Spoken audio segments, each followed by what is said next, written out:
All right, let's get this show on the road. This is a bit of a flashback to the past for about 2021, 2020, roughly, when a good friend, a fellow beekeeper, moved into our county and they needed somewhere to keep their bees. They had 6 laying straw hives, which we do not use and I do not condone. And neither does he anymore. This is something that we've never used in my experience, and he quickly adapted to the same model that we use. You can find at lulusgarden.com, which is the horizontal hive. We call the generational hive. We've insulated it with 7 pounds of raw sheep's wool insulation for our cold climate. So much, much better than the Langstroth model. Langstroth himself called the Langstroth model known today an abomination because it originally had 2 layers and wool insulation. They removed the 1 layer and all the wool and then mass produced it, and he called it an abomination. So really crazy to learn that. Now, that said, I am an advocate of keeping bees in whatever box you can find as long as you're keeping bees. So I implore you, if you're keeping bees, don't feel discouraged that I just said that. Continue to keep bees. If you want help and you want to migrate into a better model, I'm here for you. Now, that being said, this blast from the past is kind of fun. We went and healed up some trees, and then at the original Lulu's garden, which was an urban property, 0.87 acre in town, and then we went out to the property to meet my good friend Michael, who then unloaded his 6 bees with me and did a little walkthrough of what he was unloading, and we did a little hive check for the first time in his travels. Just to make sure that they made it off the trailer okay. And it was a fairly warm day, so it worked out. All right, now all that being said, I can go on and on about the history of trying to remember it, or I can just show you. So let's just jump right in, check it out. Some cool stuff for you to see.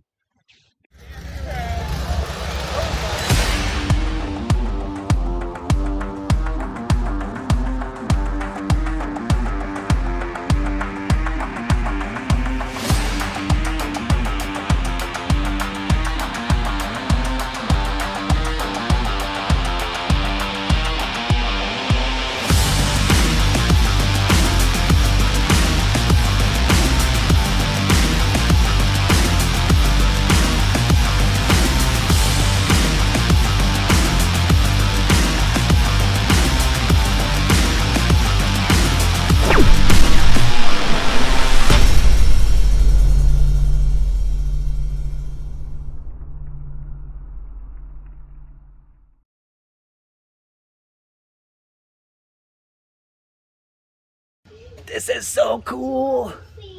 One of my favorite places. Last time we went here, that was not there. Hello guys. Okay, so we're over here now back at Lulu's garden. We picked up our bare root order just about, I don't know, 30 minutes ago. And what I'm doing now is I'm hilling in all of the bare root plants that we got because I'm actually going to be gone for 4 days, and so, or 3 days, and so we won't be able to plant these until Monday, give or take. We also have a lot of projects going on, and so me personally getting to this to put them in the ground is going to be a bit of a trick. And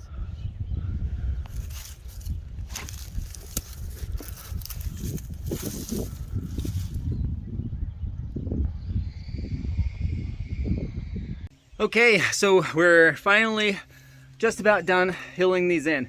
Now, I'm going to show you a quick pointers. If you end up having to do this yourself, here's how you want to do it. Number 1, when you hill in, you want to dig down slightly. Make sure that it's a little bit below the soil surface layers. Number 2, mulch with something that is retaining moisture really well. We have a lot of wood chips on the property, so that's the medium of choice. Number 3, we actually have these sloped too far sideways. These should be at a slight angle up. And so I'm actually going to throw some things underneath here to kind of prop them up a bit. And then you want to make sure that you're tucking into the air gaps. Bugs, critters, things like that like to make homes out of those. So that's something to be conscious of. I'm sorry, I'm a little winded. I know it looks like she did all the work, but the next thing to be conscious of is your sunlight on these plants. You're going to want to be conscious of how much moisture is on this mound, this hill here, because you got to cover all the roots. We've got a couple right here where the roots are still just showing through, so we're going to mound that up nice and tall over all of it. And then the ambient temperature off these windows and then this wall here will actually cause a little bit of a heating, and it'll start drying out faster there all the way over to here than it will, say, down by the road. And so be conscious of where you're putting things. For our purposes here, this is going to work, and we're going to keep it wet and moist over the next 3 days. But It's temporary. It's not a permanent solution. You have to get these out of the ground or they will die. They will not survive like this. So keep an eye out and you'll be fine.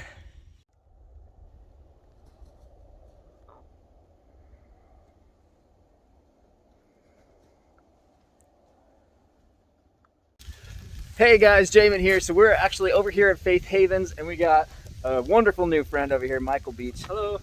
He brought his hives out. He's going to be keeping them here on the property for a while, and he's got them all loaded up in this trailer.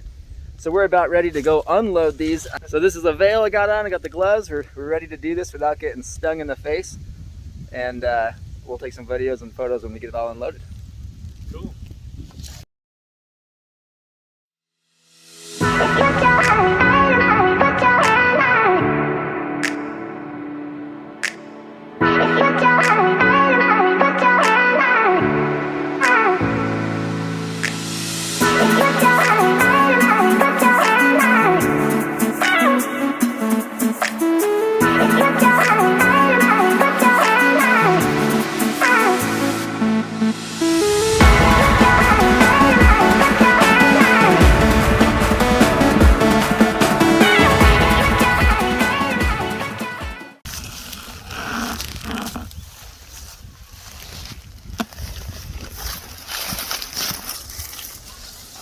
There they are, alive and well.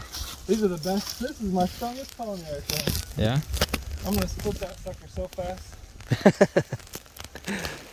So these are so cool because what happens is if something ever happens to that queen, they'll raise a new queen from a new larva. So what you can do is you can take a couple of frames with workers and eggs and put it in an empty box, make sure the queen stays behind, and now these bees are like, wait a minute, we have no queen. Then they'll raise a new queen and boom, now you've got 2 hives. Because any fertilized egg that becomes a larva can be made into a queen. It all depends on what they're fed as a larva, which determines if they develop the mature organs of a queen. Because a queen is a female and these workers are all females. These are just adolescent. They don't have the maturity to be able to mate. So they are a well-oiled machine. Yeah. Versus a queen who is fed royal jelly throughout their entire larva stage, then they develop those organs to be able to mate and reproduce and become fertilized. That is very cool. Yeah. Okay guys, so we got these all unloaded. These are ready to go. We got, what was it, 4 active? 4 that we've seen active today, yep. Yep, so 4 of them made it all the way from Utah. Really strong hive. I'll see if I can on here. Right here on the end. That one is looking like they are gonna love life here. That's the show. All good to go. We're gonna have a few bee stings I see in our future. I've already gotten 2 today. Yeah. I've been lucky enough so far not to be stung, but we had Matthew come by for a minute and he did, so I'm gonna cross my fingers. We'll see you.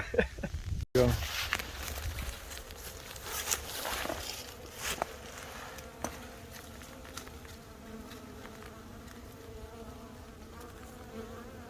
Nature is amazing. All right, guys, how cool is that? That was back in the early days. Man, that was back when we first started doing all the crazy things that we're doing right now. Before the tour around the country, before speaking with incredible other mentors and permaculture designers and regenerative entrepreneurs, and before teaching around all of the families that we have been blessed to cross paths with.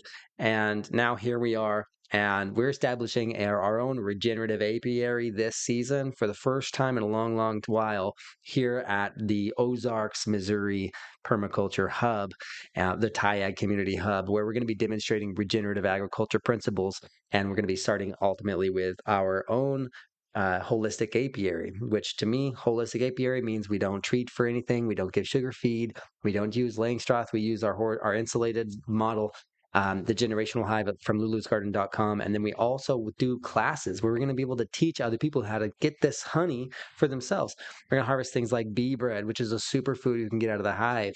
And there's many more elements that I want to get into, but we don't have time in this video. So stay tuned. More is coming. 2026 is going to be a big year for us. We got a lot of videos planned.